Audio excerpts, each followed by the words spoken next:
remember choosing to watch the entire video, the 8 minutes and 46 seconds, 47 seconds, and I can remember sitting at my laptop and sobbing, and just sobbing. And then when he cried out for his mom, I can remember my heart just being pulled and tugged, and knowing that he was also calling me. And I just was overwhelmed. I went upstairs and my husband was napping and I was just undone. And I laid down next to him and I said, Benny, they murdered that man. They just murdered him. And so then our kids came running to the door of the room and they said, Mom, what's wrong? And I said, they killed that man. And then my oldest said, who died? And I said, George Floyd, they murdered him. And then my middle child said, Mom, was this someone we were related to? And I said, no. And then my husband interrupted the conversation and he said, yes, we were related to him because he was a human being. And that was the day that there was going to be a rally. And I said, Benny, I have to go. And I thought, well, when he was calling for his mother, as a mother, I have to show up. And so I get there, it's totally congested. There's no place to even put your car. It's overwhelmed with people. The march from the actual 38th in Chicago, 36th in Chicago area where he was murdered. And it goes to right here, right around the corner to the 3rd precinct. So when I found out that things had ended here, the uprising that had erupted and that our church turned into like this impromptu medic site, then I had to be here. There was no other place. There was no other place for me to be. And so then I found myself here, all night. And our church doors were propped open all day, all night. And there was no better time to be the church.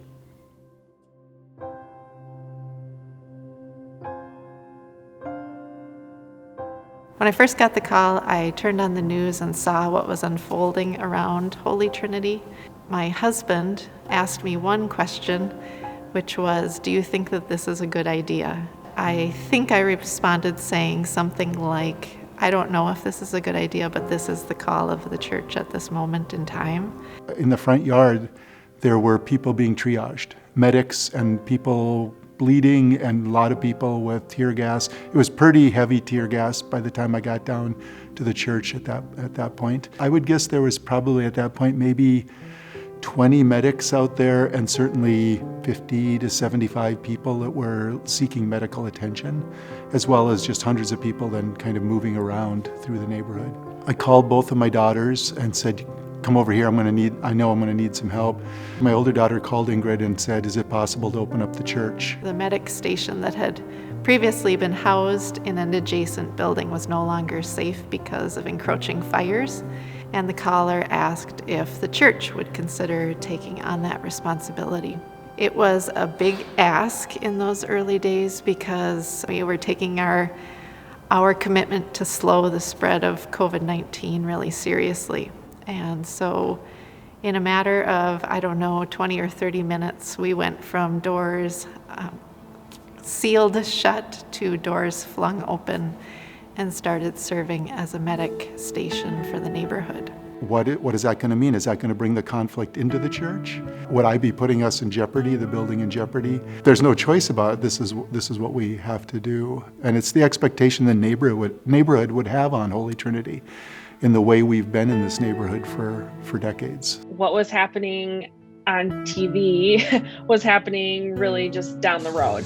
I had been texting with folks who were sort of nearby and on site at the church to hear that things were intact, but that the church was being opened to be a sanctuary for protesters, for people who needed medical assistance, just feeling a lot of concern for all those who are experiencing police violence in the moment, and also just a lot of uncertainty around what would happen in the morning. I was 8 months pregnant at the time. I said to the other pastors and staff, I'm kind of a liability in the midst of crisis, but I pulled on my maternity clergy shirt and met the other rostered leaders here as we started to see how we could best serve the neighborhood at that moment in time. I gave my church keys to one of my daughters and said, start setting up tables. And she and her partner came and started setting up tables in here. And we started moving people in right away. There was a lot of righteous anger that was flowing through the streets, and a lot of energy trying to find a home in the midst of so much chaos and so much uncertainty. People started coming in with tear gas injuries, rubber bullet injuries. One of the medics said, yeah, but there's carpeting in there, and we're going to have to be pouring milk over people and who are tear gassed. And I remember they saying, well, there's going to be blood on these tables, So they were worried about the milk on the carpet and the blood on the tables. And it's like, yeah, all this stuff is stuff we can deal with. We got to get these people in here. Just the emotional strain of living through what felt like a war zone around the 3rd Precinct. And so our sanctuary became a sanctuary just in a different sense of the term. We were letting people into the sanctuary if they were okay but needed, were traumatized and needed some space. All this time there's the smell of tear gas coming in the building too, so there was, no escape from the trauma in some ways. So we literally flung open the doors, the front doors, and I don't think those doors closed again for days. Light from the building was streaming out into the neighborhood, sort of beckoning neighbors to come inside and have a moment of respite or find a bathroom or find the medical attention that they needed. And that light that was streaming out was a symbol of hope for me too, in the midst of those really, really chaotic days and nights. When the fires were happening, you cannot see the fires, but if you just take a few steps, you can see the orange glow. And people kept saying, no, there's fires over there. And I'm thinking, a trash can might be on fire. I'm like, calm down. And then when I took a few steps, you can feel the heat. I was like, oh my goodness. And I just had to walk to circle the block and just see it for myself and just be in the middle of it. And it was a seething, a centuries-old explosion. Had been there all along. It had been there the whole time. It was like a veil had been removed. And now people see, yeah, that fire, it had been burning in my heart. It had been burning there the whole time. And so now here it is, and you could feel the heat. And I couldn't tell if it was the smoke that was stinging my eyes or the tear gas, but I just had to see it with my own eyes and feel it. And I was like, yep, that's the pain, that's it, yep. And there were the embers, debris and ash that were raining down on the church property. I thought for a minute, I was like, oh, am I scared? And I think that was the first time I ever felt something that resembled fear. And so I turned around to start walking back towards the church, and that was when we were beginning to evacuate to move to another site. And one of the medics, she said, I'm sorry about your church. That night, the nights of the riots, I live on the 7th floor facing Lake Street, and I took a walk all the way down east. I was devastated. I was like so many feelings. It was the burnt out buildings, the spent steel, a lot of fear. The maybe the seeds of hope were way dormant, but I was in kind of a terror and shock. Pastor Angela, Pastor Doug, and I had stayed the night here at the church, and as we were leaving, the doors were being propped open for the next faithful response, which was a gathering place for resources, because following the uprising and the destruction of some buildings, the disruption of public transit, and the closing of other buildings essential for daily living of folks, we decided and we knew that our next faithful response was to be a gathering place of resources to be shared and redistributed in the community. We went from being a food-rich community to a food desert overnight. All the stores were destroyed. Cub, Aldi's, Target, gone. I mean, in rubble. I remember showing up, realizing that folks had been there all night, and so those people needed to go home. I also realized that there was no power, both in the sanctuary and also in the apartments across the street or across the cul-de-sac at Trinity Apartments. And that was a really big concern, because within that building, there are folks who are disabled, who are elderly, who have mobility issues, who had potentially been inhaling smoke all night long from the surrounding fires, folks who needed clean air and food to eat. So I think immediately the question was like, how are folks getting food, given that all of the places that they would typically access on foot, all the grocery stores, all of those places either didn't exist anymore or were damaged to the point of not being open. I do remember talking to neighbors or people who just kind of wandered up to the church as one of the only buildings that was open. Very early on in that process, I think we also realized that donations were just going to start coming to the church, that people had gotten word that Holy Trinity was a location or a site where people could either get support or drop off donations. So people started showing up en masse. It was heartening to see people respond in that way, and very much a continuation of our call to be a part of this neighborhood. All of a sudden, the food drive started happening out of this church, and I just walked right in and stepped right in, and I was here every day. It was a godsend to help balm my spirit and get my mind off the terror. And I fell in love with the community, the church. So we started to actually just like receive things and set out some round tables that we moved from inside of the church that was being used more from a medic perspective outside, and just started putting like bread and peanut butter and toilet paper, just like putting that out as like a community give and take situation. It started as just tables piled with all sorts of donations that people would just grab whatever they needed from, and there was stuff down in the basement.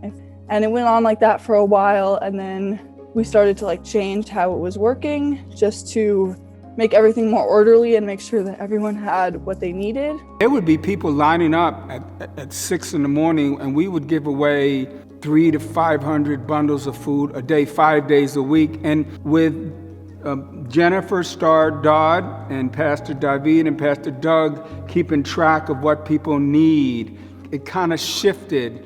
We had to create the space for the grieving, because it wasn't just the vicious and merciless murder of George Floyd. It wasn't just that. That's enough. But we are also knee deep in this pandemic, and people were out of work, people were furloughed, people didn't know if they had jobs to go back to, and some were losing houses. I recognized very quickly that we couldn't be rigid here. We offered a sense of community and refuge and security where folks didn't, when they came on site here, I wanted to eliminate the panic.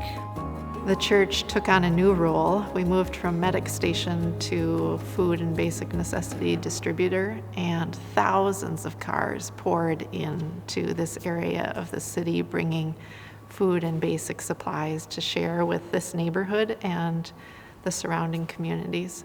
Volunteers also started to pour in with brooms and plywood, power tools, and other things that this neighborhood needed to sort of bandage itself up. Holy Trinity became this unofficial community center of sorts for the neighborhood, a place where volunteers could come and serve, and a place where volunteers could come and then be sent out. As the days progressed and we realized that there was such a deep need and people were coming by the thousands to access resources, we began to come up with a more formalized way of obtaining resources to redistribute in our community, reaching out to various groups like the Food Group, the Sheridan Story, and other organizations that throughout the summer provided us with goods and resources to redistribute around. People started to ask the rostered leaders and staff here how they could support the church's efforts. Other people and communities of faith and neighborhood block parties started collecting money and offered those funds for use in this neighborhood. And so we established a justice fund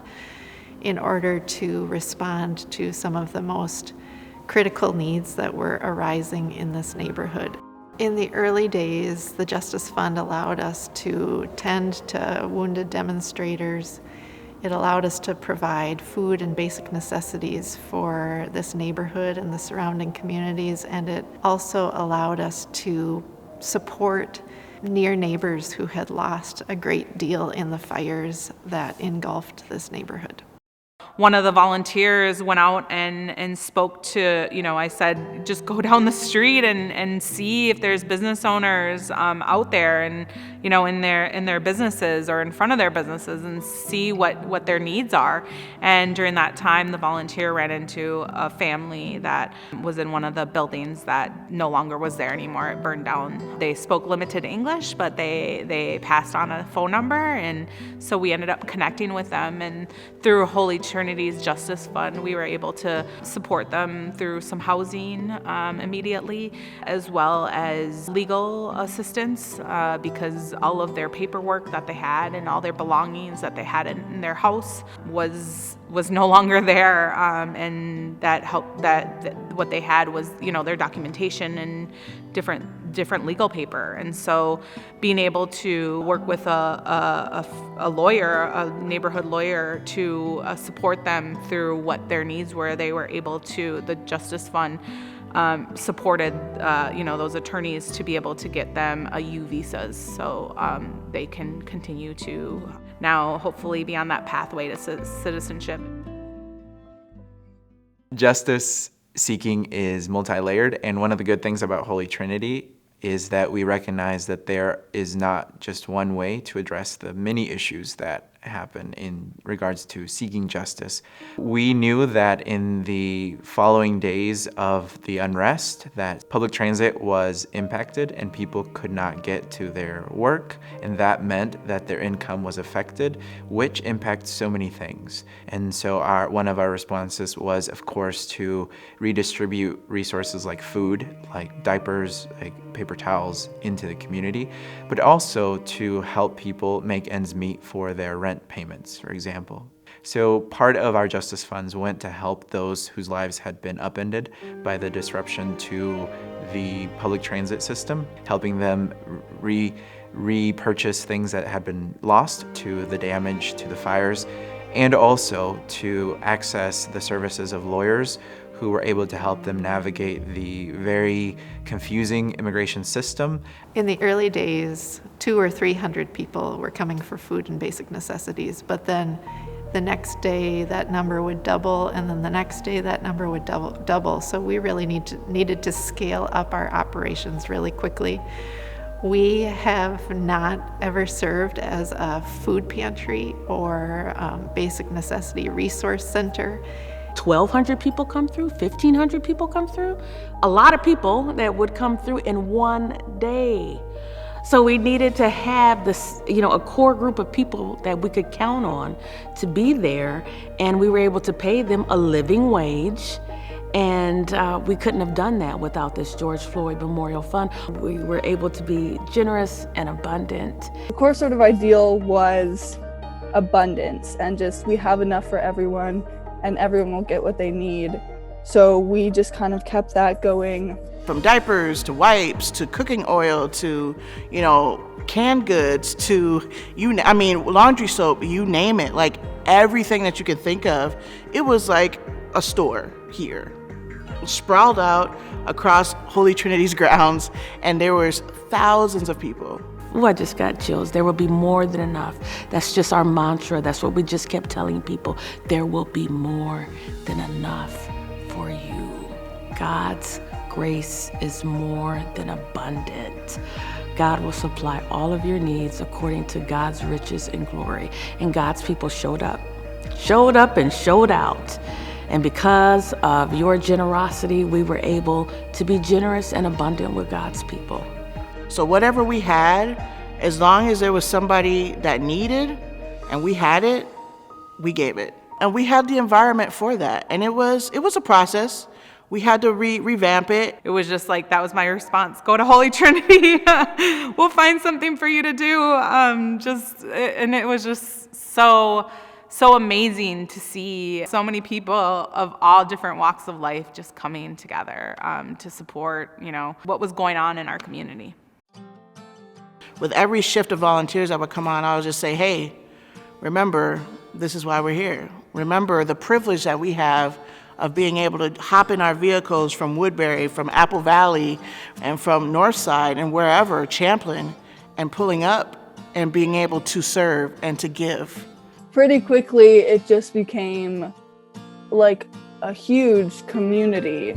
People showed up to help each other because we didn't know what else to do. This is family. This is what community is supposed to look like. And so it actually turned out where some of the families that were receiving the help, that were in the line to receive the items, the goods that we were distributing, ended up volunteering. Keep giving and just keep giving and just keep giving. And then we could tell people, come back tomorrow. And we started all over. It just kept giving and just kept giving and just kept giving. It was awesome. It was wonderful. No better time to be the church than right now. And so we were learning as we went. We were learning on the fly. And I really credit the rostered leaders here and the volunteers and the contractors that we hired over the course of the summer with creating a culturally competent and loving distribution space that could attend to our neighbors' needs as they arose. I used to be director of operations for a nonprofit. So that was where my experience came in, and my wife was like, Jennifer, you've done this before. Like, they're just trying to meet the need. And I just saw all the people on the lawn. And I just was blown away. And people were just like grabbing things, and some folks were crying, and just hearing people talk about what they've been going through, and then how they can't access things because Target and Cub are shut down, and Walgreens and prescriptions. I'm just like, okay, all right. So I walked into Pastor Angela's office. I was like, look, what do you need? And I came on to kind of offer some sensitivity training. So I just jumped in, and I started to, and I was a site coordinator for the distribution. We always have volunteers, like not just from Holy Trinity, but just from everywhere. Every day that we offered distribution, there was a new set of volunteers. Then we started to get our regulars, as the weeks went on. But it was just always amazing to meet people from Wisconsin, and from Illinois, from Texas, and Florida, and had driven up here and flown up here to just help. Because of COVID-19, some of our senior members who would have otherwise been on site helping were unable to because of the risks posed by the pandemic. And you can imagine that didn't sit well with many of us. It actually weighed heavy on our hearts. So when Pastor Ingrid asked if people who were not able to be at church to help with the distribution would consider handwriting thank you notes to those who had made contributions, there was a resounding, yes, we want something to do. We want to help. Before we knew it, we had this cadre of 30 people volunteering to handwrite thank you notes. And what a good thing it was that there were so many. so many willing spirits because the contributions just kept streaming in. They just kept coming. I've actually still got the spreadsheet. We tallied to keep track. We counted 3,222 handwritten thank you notes going out in the US mail. And all in all, the contributions to the Justice Fund were received from the compassionate people in every single US state and from most every continent. The only continent that I know of that we didn't get from was Antarctica. And we all talked about we don't know most of the people who contributed, and likely we never will know their connections to Holy Trinity. Most of those names were unknown to us. We do know that their gifts were greater than money, for they helped to draw us out of our isolation and brought a community together. So after the smoke cleared, Holy Trinity found its way to our business and nonprofit neighbors and other stakeholders in this community, and a collective called Longfellow Rising started to meet on the church's front lawn. So Longfellow Rising was created to basically build back after the uprising, when everything got burnt. Just a group of people, it's a group of businesses who own the area, stakeholders of this area, social service organizations. A bunch of us came together to figure out what we wanted to do and how we wanted to rebuild. And we really wanted to rebuild in a way that does not go back to business as usual. We wanted to rebuild in a way that has social justice and equity be at the very base of what we do. Listening to each other's stories, standing in solidarity with each other, and re-envisioning a community, and deep listening of the community is at the core of all our work. There was something definitely wrong, right? That's why what went down on May 25th, it didn't happen out of nowhere. So this is a chance for us now as we reimagine our community. And the community has galvanized itself, organized itself, come together in Longfellow Rising in a way which is unprecedented. What this moment has opened for us is the horrible inequity that is happening with people of color. So how can we then bring more land ownership to BIPOC people? How can we bring more BIPOC people to the table? And how can we have more agency and empowerment? I mean, that's really our wish. We could not have done what we did as a church without the strong partnership of neighbors. Neighbors came in, neighbors we didn't know, neighbors that we now are lifelong friends. We really linked arms and figured out a way to serve this community with strength and with integrity in the days that followed the uprising. The physical destruction that we saw occur in our neighborhood was only a symptom of centuries of racial inequality in America.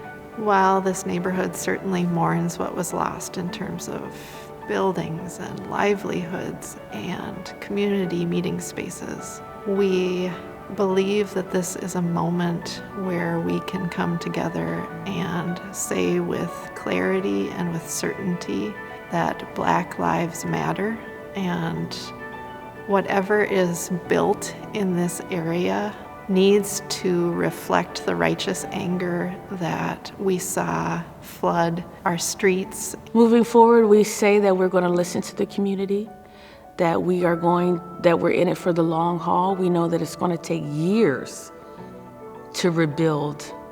And so we're preparing for whatever comes next. And our church will be here, and our doors will be open if the community needs us. I think we've seen what we can do under the most challenging and extraordinary circumstances. The events of the past summer brought this reality to the forefront of many minds and to the forefront of many people at Holy Trinity.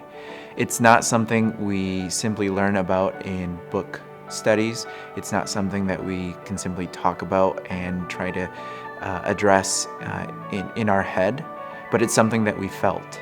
We felt the tear gas. We smelled the ash and the smoke for weeks on end, we saw the reality of what centuries of oppression look like. And for a tiny bit, we got a glimpse of the centuries of oppression, the reality that is the everyday living for our black-skinned siblings.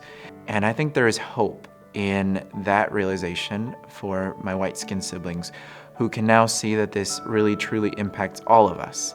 We cannot simply throw money at it to cause it to end. We cannot create organizations that will make it end. But all of those pieces come together and create change. I hope Holy Trinity's doors are propped open for the next 117 years, and that we as a faith community spend as much time out, linked arm in arm with our neighbors as we do inside of this building. This building is a tool to be used for community building.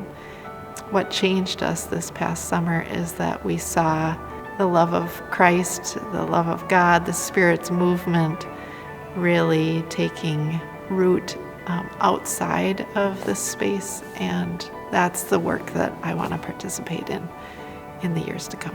It was definitely a God thing. It was definitely the work of the Spirit, because there's no other way. All of these different people, different backgrounds, different experiences, different perspectives, everybody was on the same page. And that's rare. And there's something that happened here. Just to be a part of this community and this neighborhood, and just see all of the people, even the volunteers and the people coming to get things, interacting and having and making connections. Obviously, I gained some friends. Everyone who is there, it feels like a family now. The rebuilding and reimagining is on the foundation of conscience and a commitment that the future does not look like the present. Right. Because the present led to George Floyd, a human being's daylight lynching. Down our street, we are not just rebuilding, we are reimagining equity. Right. And there is no blueprint, because it has not existed in the there is no historicity to justice. I just think it's one more way that the church now understands our call into the wider community more clearly. One of my colleagues calls it the church being turned inside out. That is one way to describe what it is that we experienced at Holy Trinity, and that will shape our lives here for the next 117 years. Let the church say, amen.